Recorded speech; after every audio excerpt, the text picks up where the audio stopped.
Chapter 1, Sloka 35.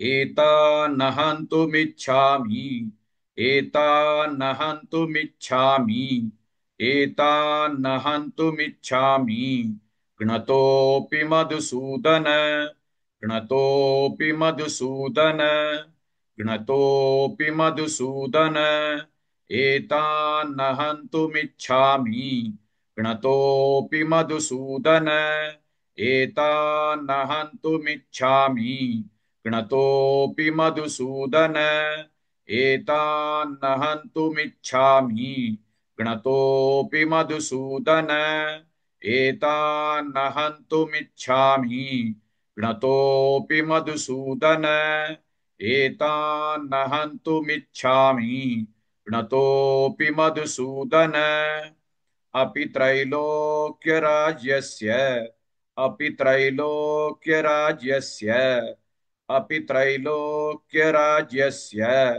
हेतो किं नु मही कृते हेतो किं नु मही कृते हेतो किं नु मही कृते अपि त्रैलोक्यराज्यस्य हेतो किं नु मही कृते अपि त्रैलोक्यराज्यस्य हेतो किं नु मही कृते अपि त्रैलोक्यराज्यस्य हेतो किं नु मही कृते अपि त्रैलोक्यराज्यस्य हेतो किं नु मही कृते अपि त्रैलोक्यराज्यस्य हेतो किं नु मही कृते एतानहन्तुमिच्छामि gnatopi madhusudan अपि त्रैलोक्यराज्यस्य हेतो किं नु मही कृते.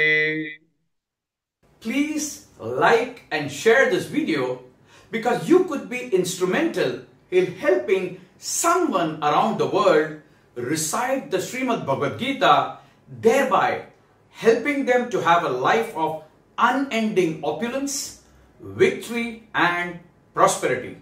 This is mentioned in chapter 18, Sloka 78. Yes, don't forget to buy my book, Leadership Can Be Child's Play. Namaste.